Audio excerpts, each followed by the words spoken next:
Eu acho que tem uma coisa especial em vocês, que é trazer profundidade histórica, trazer profundidade de pesquisa e ao mesmo tempo uma simplicidade na explicação e também coração, né?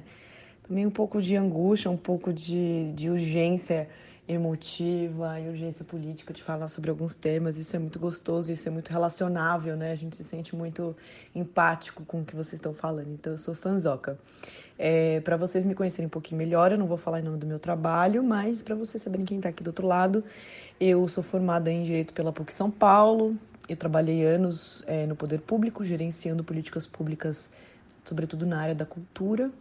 Eu trabalhei com assistência jurídica gratuita em presídios em São Paulo e hoje em dia eu trabalho com o que se chama de incidência política ou advocacy num movimento global chamado AVAS. Eu crio campanhas de mobilização social em diversos temas importantes no mundo todo e busco maneiras de, através da pressão política e do engajamento online, causar impacto positivo no mundo, né? Mudar as coisas, basicamente. Muita gente conhece o nosso trabalho através das petições, mas as petições são apenas o comecinho do nosso trabalho, onde a gente consegue conquistar um mandato popular e força para fazer pressão nos políticos, nos empresários e nos tomadores de decisão em geral, para que eles acolham aquilo que nós estamos pedindo em nossas campanhas em nome de um monte de outras pessoas. Então, o comecinho é esse que chega nas pessoas, mas tem muito trabalho por fora disso. Ô Laura, e como que você enxerga o machismo estrutural da sociedade e também já fazendo um recorte do Brasil com relação a esse machismo enraizado? Então, eu não sou especialista, não sou estudiosa do tema, mas como eu, enquanto ativista, enxergo isso, né? Isso é um pouco o próprio nome diz, que significa o machismo estrutural. É, o fato da sociedade se estruturar, ou seja, se organizar de uma maneira que trata as mulheres e os homens de maneira desigual, e desigual não de uma maneira boa, né? De uma maneira absolutamente negativa. Significa que os nossos imaginários coletivos mais elementares, né, os mais fundamentais, compreendem que as diversas características que nós associamos às mulheres são negativas.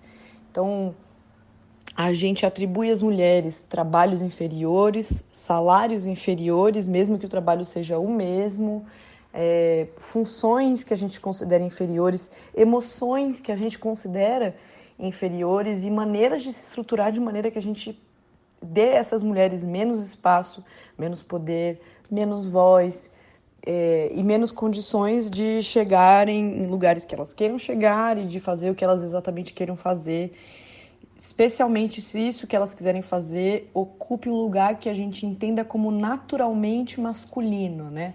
Tem funções que a gente entende como sendo naturalmente masculinas, como se fosse uma coisa grudada no DNA do homem ser presidente de uma empresa e ser grudado no DNA de uma mulher realizar tarefas domésticas ou tarefas reprodutivas ou tarefas de cuidado de casa, de crianças, cuidado de pessoas idosas, de doentes, etc. Aqui no Brasil isso não é diferente, né? O Brasil é uma sociedade formada numa estrutura escravocrata. Isso significa que nós atribuímos aos homens a função ou de serem patrão, dono, proprietário, aquele que dá ordens, que em geral é o homem branco, aquele que cumpre trabalhos braçais, técnicos, estruturais, que muitas vezes é o homem negro, e aquela que cuida é, da casa, das estruturas físicas da família, do bebê, do trabalho de limpeza, do trabalho de cozinhar, em geral, a mulher negra e a mulher branca de ser a esposa.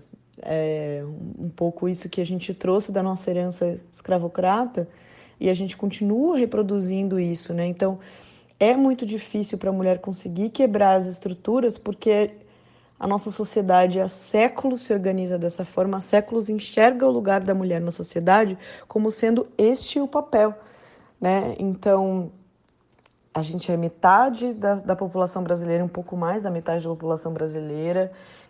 Nós temos um índice educacional, inclusive, elevado, né? Eu acho que hoje em dia já tem mais mulher nas universidades públicas. Provavelmente o Léo vai ter um dado sobre isso. Deve ter mais mulheres nas universidades públicas ou particulares do que homens. Mas no Brasil, nós ganhamos 30% a menos do que os homens para exercermos as mesmas funções, o mesmo trabalho, com as mesmas qualificações e às vezes até qualificação superior. Nós ocupamos só 1/4 das posições de liderança nas empresas e apenas 4% das mulheres no comando, né?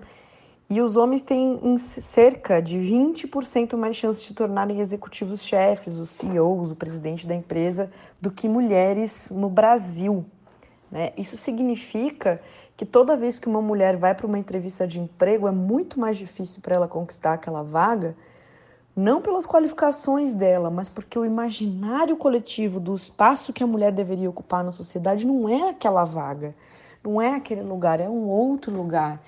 E a gente precisa superar esse outro lugar, a gente precisa construir políticas públicas que coloquem a mulher em pé de igualdade no lugar em relação ao homem. O que é muito louco no Brasil é que a gente precisa falar isso em diversas camadas, né? Essa perspectiva de diferença de como as mulheres e os homens estão na sociedade, ela é muito profunda.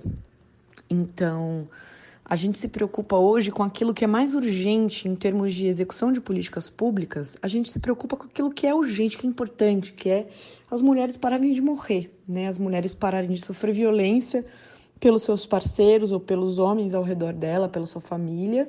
Talvez, em segundo lugar, elas terem acesso a políticas públicas de renda que permitam que elas tenham autonomia financeira. E depois a gente vai falar das outras coisas que são a estruturação de justamente esse imaginário coletivo, né?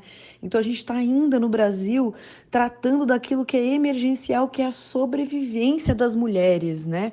Por serem mulheres. A gente não está falando de sobrevivência no caráter geral, que é aquilo que a gente enfrenta no Brasil, que é a pobreza, que é a miséria, a desigualdade social, o racismo estrutural. Mas quando você está falando da problemática específica das mulheres, ela vai para outro lugar também, né? Ele é muito específico. Então, o Brasil foi pioneiro na criação da legislação Maria da Penha, de proteger a mulher no âmbito familiar, de proteger a mulher de violência, não só do marido, do cara que é registrado no cartório como o cara com quem ela tem uma relação, mas de outras pessoas que vivem no âmbito familiar. A gente começar a reconhecer a mulher como gente, né? A mulher como símbolo ativo da capacidade política, psicológica, pessoal, humana, a partir da Constituição de 88, que foi o ano que eu nasci. Então, antes do ano que eu nasci, eu tenho só 31 anos, as mulheres eram consideradas ainda posse dos maridos, elas tinham uma infinidade de direitos a menos do que a gente tem hoje em dia. É uma conquista extremamente recente o que a gente tem hoje e a gente ainda tem muita coisa para avançar, né? E como ainda tem muita coisa para avançar, a gente ainda poderia fazer muita campanha para outras coisas que não sejam necessariamente a violência das mulheres, mas as campanhas do não é não, sobre o assédio no carnaval, sabe? Sobre assédio em momentos específicos, assédio no trabalho. Eu acho que tem tanta coisa que a gente precisa evoluir para a gente conseguir se colocar em pé de igualdade com os homens, que é uma infinidade de políticas públicas e privadas, porque não dá para a gente não falar, por exemplo, que as empresas não têm responsabilidade de contribuir nisso. Por que a nossa estrutura é machista? Porque ela considera que as mulheres são aquelas que vão ter o direito de cuidar, o direito não, né? O dever de cuidar das crianças, por exemplo, em casa. Então, até hoje, as mulheres e os homens não têm, ambos aqui no Brasil, uma licença maternidade e paternidade equivalente. Então, a mulher necessariamente é aquela que fica mais tempo em casa cuidando do bebê, né? E por que ambos não podem tirar a mesma licença ao mesmo tempo para cuidarem juntos ou se revezarem? Os primeiros 6 meses a mãe e os 6 meses conseguintes o homem, os 6 meses posteriores o homem, porque a gente sabe que um bebê de 6 meses não está pronto para ir para a creche, para o mundão, e a mulher voltar para o ambiente de trabalho e ser 100% eficaz, efetiva e entregar o mesmo que um homem que não tem preocupação nenhuma. Então, enquanto a nossa sociedade não se estrutura para, por exemplo, entender que criar, gerar e educar crianças não é um trabalho necessariamente feminino, a gente continua colocando as mulheres em um lugar de inferioridade, porque os homens vão ser mais bem-vindos no trabalho, porque eles nunca vão engravidar, eles nunca vão ter que tirar uma licença de 4 a 6 meses ou 9, dependendo do país, para cuidar de uma criança, né? Conta um pouco pra gente da sua perspectiva e alguns exemplos de políticas públicas que são eficazes na conscientização das pessoas, né? Principalmente dos homens, nesse sentido, para tratar melhor as questões do machismo estrutural, como a gente pode se comunicar melhor. É super relevante, por exemplo, na cultura. É óbvio que eu vou sempre falar um pouco desse lugar, mas a cultura é um lugar super importante, porque ela é aquilo que forma o imaginário das pessoas, que forma consciência política, a consciência social de muita gente, que forma aquilo que a gente acredita que é válido, aquilo que é moral, aquilo que é efetivo, aquilo que é legal, basicamente, aquilo que não é legal. Você ser enquanto ser humano numa sociedade. Então, a gente ter, por exemplo, políticas públicas, culturais, que incentivem peças que falem sobre o feminino, peças que contem, questionem a realidade feminina, peças que falem sobre estupro, que falem sobre violência, que eduquem sobre os temas que são relacionados à vivência das mulheres na sociedade brasileira, são extremamente importantes para a formação do que é ser mulher no Brasil e de como diminuir o lugar do machismo. Eu tenho certeza que homens que assistam uma peça que demonstre a visceralidade do que é ser mulher e do que é passar, por exemplo, por uma situação de assédio no trabalho, um assédio em casa, um estupro na rua, ou sofrer um preconceito, ser diminuída por ser mulher em algum lugar, é difícil que aquilo não cause uma empatia, porque a arte mexe com a gente em outro lugar. Além de você ter políticas públicas que efetivamente acolham as mulheres, sabe?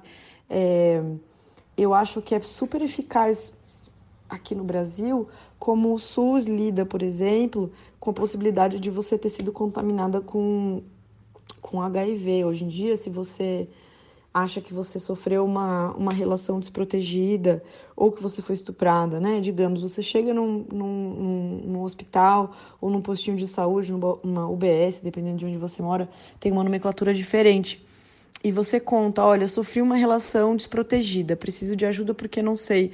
1, estou grávida, 2, se posso ter contraído alguma IST, alguma doença sexualmente transmissível, né? Uma AIDS ou qualquer outra infecção nesse sentido.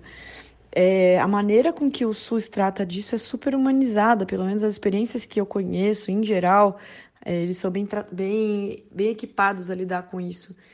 E isso dá dignidade às mulheres, né? Você chegar num posto de saúde e poder contar que você foi abusada e ser acolhida por um profissional de saúde sem ser julgada, e ter acesso a um remédio gratuitamente, e ter orientação médica do que fazer, e ter orientação, inclusive, se você quiser a polícia, aonde você vai, o que você vai fazer. Você ter delegacias especializadas em ouvir mulheres. É muito, muito difícil sofrer uma violência física ou sexual e ter que lidar com isso sozinha, e ter que lidar com isso numa delegacia normal, onde todos os funcionários são homens e onde eles não têm a menor sensibilidade de te atender com carinho, com afeto, sabe? E o que a gente está falando aqui, no final das contas, é uma construção de sociedade, o que a sociedade sente em relação às mulheres e como as próprias mulheres se sentem em relação a si mesmas e em relação as outras mulheres. Então, políticas públicas que acolham as mulheres e que digam a elas que elas são dignas e que elas merecem ter aqueles direitos, e que elas mereçam ter aquele cuidado, e que elas merecem ter o mesmo acesso, e que elas merecem alcançar o mesmo lugar, e que elas merecem sonhar tão longe quanto, são absolutamente importantes para que a gente consiga construir uma sociedade menos desigual e, na verdade, absolutamente igual, igualitária, no sentido de que todo mundo tem que ser igual e que todo mundo tem que ser sem graça e que a gente não tenha diferenças entre ser homem e ser mulher, mas que a gente tenha direito a acessar as mesmas oportunidades, acessar os mesmos tipos de trabalho, os mesmos tipos de espaços sociais e se sentir segura, né? E Laura, considerando a sua experiência de trabalho, você consegue nos trazer algum bom exemplo de outros países? Quão melhor é a vida da mulher fora do Brasil de Bolsonaro? Primeiro eu vou trazer um exemplo, na verdade, do Brasil, de uma política que é importante a gente reconhecer que faz isso. Hoje em dia, quem são as maiores beneficiárias do Bolsa Família são as mulheres. E quando a política do Bolsa Família foi criada, por que as mulheres foram colocadas, né, como beneficiárias